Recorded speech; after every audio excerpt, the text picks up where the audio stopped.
Un plan serré sur une main qui tient un morceau de craie. Le grain du tableau noir est visible. Musique, une nappe sonore synthétique, profonde, un peu dissonante, qui évoque le vide spatial et l'urgence clinique. 15 février 1988. Une chambre d'hôpital à Los Angeles.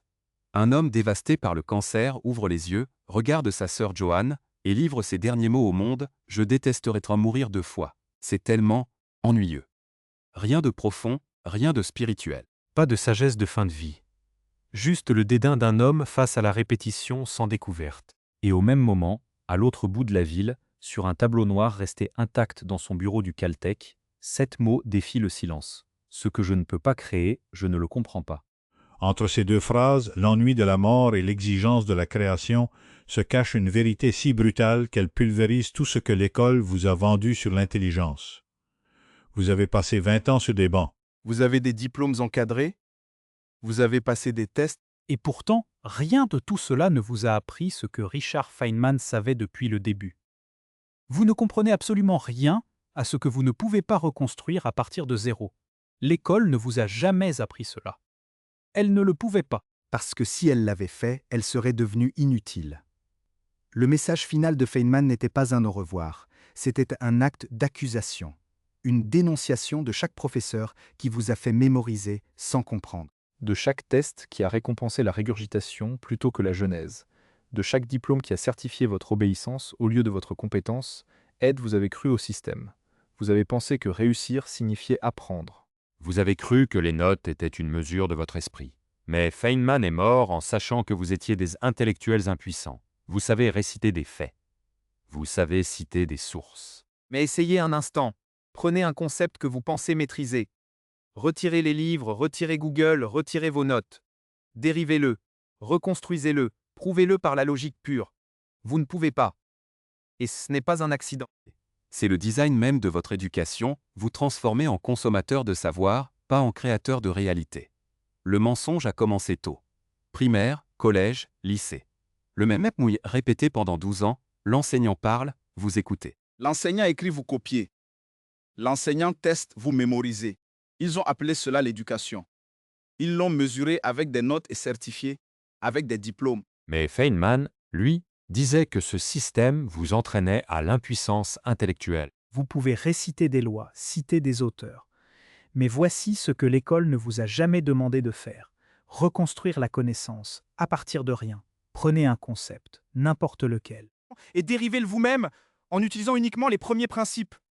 Sans manuel, sans notes, sans formule, prémâché. Construisez-le, vous ne pouvez pas.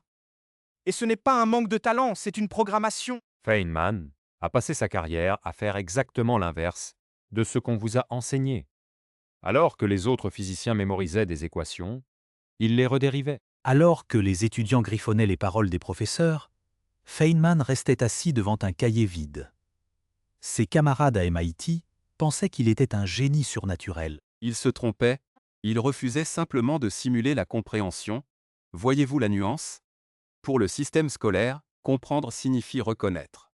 Vous voyez la formule, vous vous en rappelez, vous l'appliquez. C'est de la performance de haut niveau, pas de l'intelligence. Feynman exigeait une opération de l'esprit bien plus radicale, la création. L'école vous a appris à être un contenant, on verse l'information dedans, on la ressort pour l'examen, puis on vide pour le semestre suivant. Feynman s'est appris à être un bâtisseur. Un contenant est inutile sans aide extérieure. Un bâtisseur peut recréer le monde sur une île déserte. Si vous ne possédez pas la logique brute qui a mené à une conclusion, vous ne possédez pas la connaissance, vous l'empruntez. Et une connaissance empruntée est une illusion qui s'évapore au moindre imprévu. L'école vous a cheated, non par accident, mais par design. Parce que vraie compréhension vous rend dangereux. Elle vous rend autonome et immunisé contre l'autorité institutionnelle. Et c'est précisément cela qu'ils ont dû briser en vous. Ces carnets, des centaines de volumes conservés pieusement à Caltech, racontent une toute autre histoire que celle de vos années de scolarité. Feynman ne prenait pas de notes au sens où on vous l'a appris. Il ne résumait pas des cours, il ne copiait pas des formules pour les réviser plus tard. Il utilisait ses carnets pour reconstruire des cadres entiers de la physique. Quand il rencontrait un concept nouveau, il rentrait chez lui et le rebâtissait de fond en comble en utilisant des mathématiques différentes, des visualisations inédites. Des chemins logiques que personne n'avait empruntés, c'est là le sens opérationnel de ces 7 mots. Ce n'est pas une posture philosophique, c'est une méthodologie de combat. Si vous ne pouvez pas bâtir la connaissance à partir de rien, vous ne la possédez pas. Et une connaissance, empruntée, vous lâche au moment précis où vous en avez le plus besoin, face à l'inconnu. Mais l'école ne peut pas enseigner cela, car la création demande du temps. Elle demande l'échec. Elle exige la liberté d'explorer des impasses et des culs-de-sac. Or, les systèmes éducatifs n'ont pas de temps. Ils ont des programmes, des calendriers, des tests standardisés. Ils ont optimisé l'enseignement pour ce qui est mesurable rapidement, la mémorisation. Ils vous ont entraîné à être rapide et superficiel plutôt que lent et profond. Ils ont certifié cette superficialité avec des diplômes. Feynman a refusé ce pacte.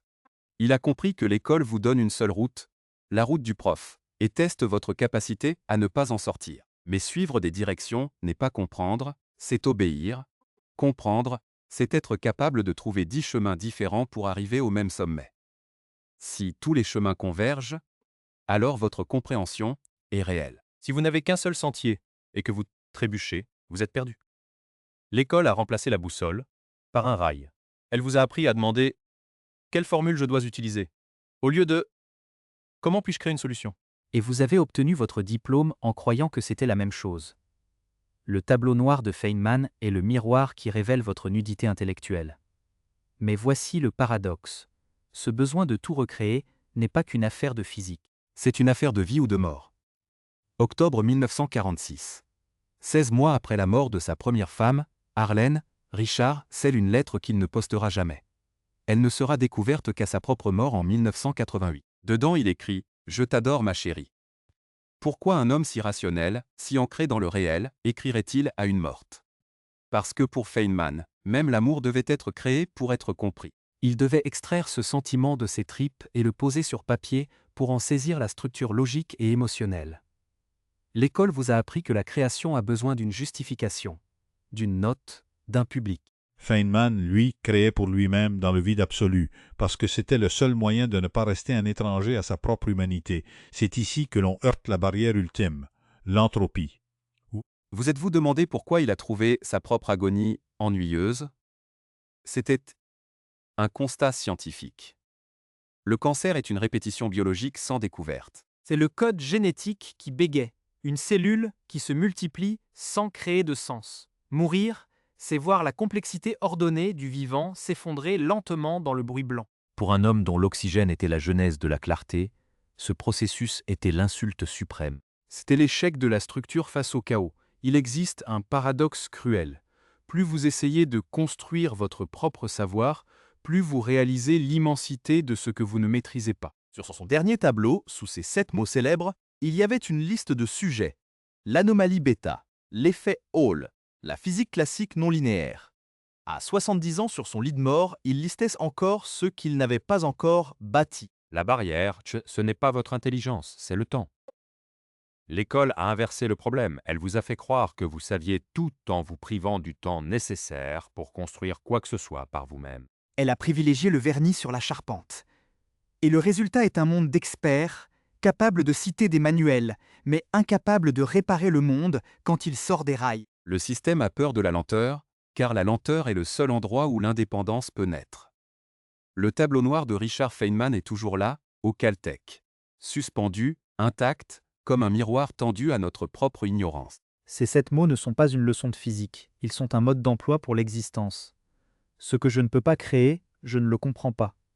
La vérité, c'est que l'école vous a appris à collectionner des étiquettes sur des boîtes vides. Vous connaissez le nom de la boîte, sa couleur, son poids, mais vous n'avez aucune idée de ce qu'il y a dedans. Feynman, lui, jetait la boîte et reconstruisait l'objet. Regardez autour de vous. Votre téléphone, le moteur de votre voiture, la photosynthèse des arbres dans votre jardin, la manière dont votre propre corps combat une infection. Est-ce que vous comprenez ces choses? Ou est-ce que vous reconnaissez simplement les mots que l'on vous a donnés pour les décrire? La sensation de vertige que vous ressentez en réalisant que vous ne pouvez rien recréer n'est pas une défaite. C'est le début de la lucidité. C'est le moment où vous cessez d'être un spectateur de la réalité pour en devenir un artisan.